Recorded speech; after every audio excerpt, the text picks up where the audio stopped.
அனைவருக்கும் பரம்பரை ஜோதிடர் பெருங்குளம் ராமகிருஷ்ணனின் அன்பின் வணக்கங்கள். செப்டம்பர் மாதத்திற்கான பலாபலன்களை பார்க்கலாம்.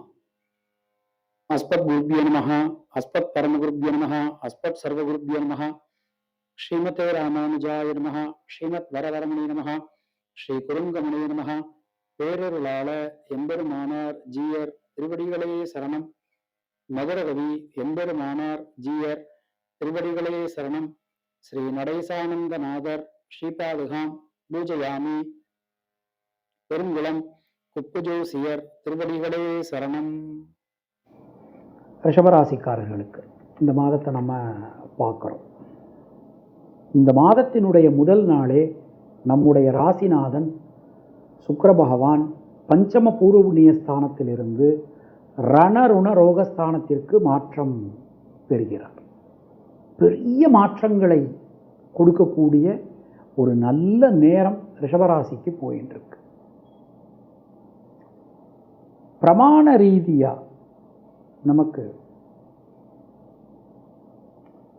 சனி பகவானுக்கு best places in the horoscope அப்படின்னு பார்த்தோம்னா 11ஆம் இடம் ரொம்ப உத்தமோத்தமமாக நமக்கு சொல்லப்பட்டிருக்கு. ஏன் 11ஆம் இடம் உத்தமோத்தமமாக சொல்லப்பட்டிருக்குன்னா, அவருடைய ஸ்தான பலமும் சரி பார்வை பலமும் சரி ரொம்பவே அனுகூலம் தரக்கூடிய விதத்தில் நமக்கு அமைஞ்சிருக்கு அப்படின்னு நாம் சொல்லலாம். இப்போது நம்முடைய ராசிக்கு ராசிநாதன் 6ஆம் இடத்துக்கு மாறுறார். அவருடைய பார்வை நமக்கு ரொம்பவே அனுகூலமாக அமைஞ்சிருக்கு.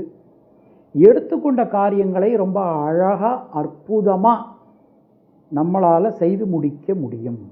முதல் விஷயம் எடுத்துக்கோங்க, பொருளாதாரம் சம்பந்தமான விஷயங்களில் இருந்து வந்த ஸ்ட்ரெஸ் நமக்கு போயிடும். ஸோ ஒரு கடன் எதிர்பார்க்குறோம், கண்டிப்பான முறையில் கடன் நமக்கு நிச்சயமான முறையில் கிடைக்கும். அதில் எந்த சந்தேகமும் நமக்கு வேண்டாம். புதிய முயற்சிகளில் இருக்கக்கூடிய தடங்கல்கள் விலகும். ஒரு காரியத்தை எடுக்கிறோம், அந்த காரியத்தில் ஒரு இழுபறியாக இருக்குது. ஸோ அதனாலே நாம் பேக் அடிச்சிட மாட்டோம். பொதுவாக ரிஷபராசிக்காரர்களுடைய ஒரு அடிப்படை குணம்னா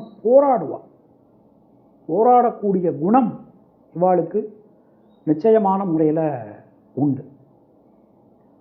இந்த சுக்கிரன் 6ஆம் இடத்துக்கு போகிறத சில பேர் மறைவு ஸ்தானம் அப்படின்னு நாம் சில பேர் சொல்லுவாங்க. அதெல்லாம் காதில் வாங்கிக்காதீங்க. பிரமாணப்படி சுக்கிரனுக்கு மறைவு ஸ்தானங்களே சொல்லப்படலை. பிரமாணம் அதுதான் நமக்கு சொல்கிறது. இப்போ எல்லா கிரகங்களுக்குமே மறைவு ஸ்தானம்ங்கிறது 3, 6, 8, 12 நமக்கு மறைவு ஸ்தானம்னு சொல்கிறோம். ஆனால் சுக்கிரனுக்கு எந்த இடத்துல இருந்தாலுமே யோகம், அதற்கு ஒரு நற்பலன்கள் சொல்லப்பட்டிருக்கு. அதுவும் திரிகோணப்படி பார்க்கும்போது சுக்கிரன் செவ்வாய் ராகுவோட இணையிறார். மிகப்பெரிய மாற்றங்கள் வரப்போகிறது பாருங்க. நீண்ட நாட்களாக ஏதோ ஒரு வாய்ப்புக்காக எதிர்பார்த்து காத்திருந்துருப்பீங்க. அந்த வாய்ப்பு இந்த மாதம் கன்ஃபார்ம்டு உறுதியாக கிடைக்கும். அதில் எந்த சந்தேகமும் வேண்டாம்.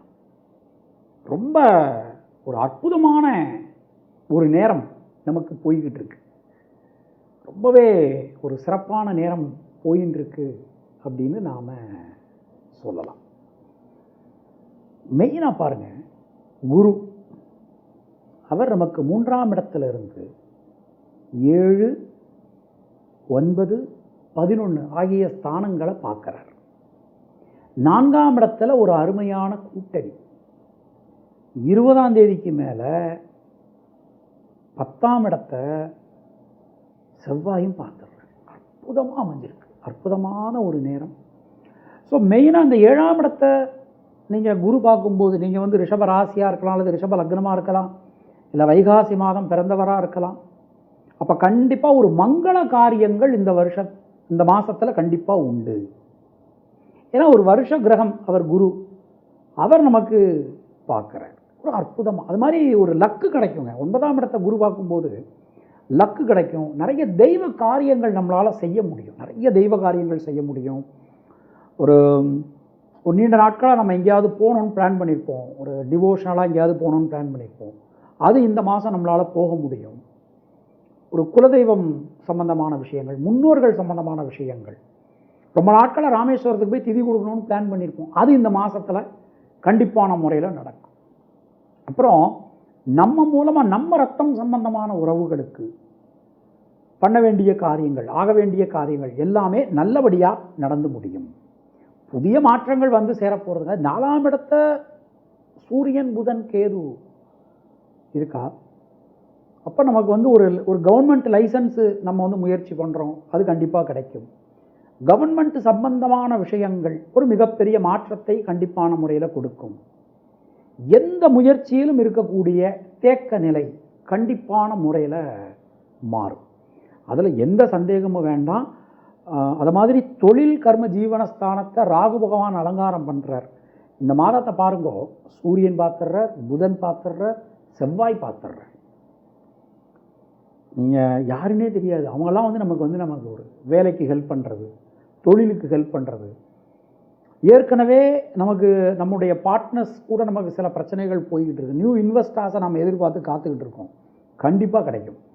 புது ஆர்டர்கள் கிடைக்குங்க, புதுசாக ஆர்டர்கள் கண்டிப்பாக கிடைக்கும். அது மாதிரி நமக்கு தொழிலை விரிவாக்கம் செய்வதற்கான தொழில் விரிவாக்கத்திற்கு சம்பந்தப்பட்ட விஷயங்கள், ஒரு புது இடம் வாங்குறதோ, இல்லை புது உபகரணங்கள் வாங்குறதோ, மிஷின் வாங்குறது, லைசன்ஸ் வாங்குறது, பேங்க் சம்பந்தமான விஷயங்கள், ப்ரொசீடிங்ஸு, அது எல்லாமே இந்த மாதத்தில் ரொம்ப அற்புதமாக நல்லபடியாக நமக்கு நடக்க போகுது, எந்த சந்தேகமும் வேண்டாம். செவ்வாய் 3ஆம் இடத்துக்கு மாறினாலும் 6ஆம் இடத்தை பார்க்குறார். உடல் ஆரோக்கியத்தில் நல்ல மேம்பாடு கண்டிப்பான முறையில் கிடைக்கும். கடன் சம்பந்தமான விஷயங்கள் ஒரு நிவர்த்தி ஆகும். ஏதோ ஒரு கடனை இந்த மாதம் நீங்கள் பூர்த்தி பண்ணுவீங்க. தொழில் விரிவாக்கம் ரொம்ப அற்புதமாக இருக்குது. உத்தியோகஸ்தானம் ரொம்ப ரொம்ப வலிமையாக இருக்குது. பொதுவாக இந்த மாதங்கள் உங்களுக்கு ரொம்ப ரொம்ப ஒரு நல்ல ஒரு மாற்றத்தை நிச்சயமான முறையில் கொடுக்கும். மங்கள காரியங்கள் எல்லாமே நல்லபடியாக நமக்கு நடக்க போகிறது. மெயினாக இந்த மாதம் நம்ம எடுத்துட்டோம்னா,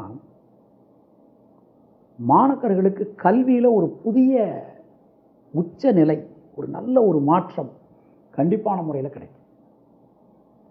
ரொம்ப சிறப்பாகவே அமைஞ்சிருக்கு. கிருத்திகை நட்சத்திரத்தில் பிறந்தவர்களுக்கு குழந்தைகளால், குடும்பத்தினரால் அனுகூலமான ஒரு தன்மை காணப்படும். ரோகிணி நட்சத்திரத்தில் பிறந்தவர்களுக்கு தைரியம், தன்னம்பிக்கை அதிகரிக்கும். மிருகசீரிஷம் நட்சத்திரத்தில் பிறந்தவர்களுக்கு இரத்தம் சம்பந்தமான உறவுகளால் அனுகூலங்கள் ஏற்படும். புதிய முயற்சிகளில் இருக்கக்கூடிய தேக்க நிலை விலகும். தினசரி குலதெய்வ வழிபாடு செய்து வருவது உங்களுக்கு சிறந்த பரிகாரம். உங்களுடைய சந்திராஷ்டம தினங்கள் 19, 20, 21, அதிர்ஷ்டமான தினங்கள் 10 மற்றும் 11.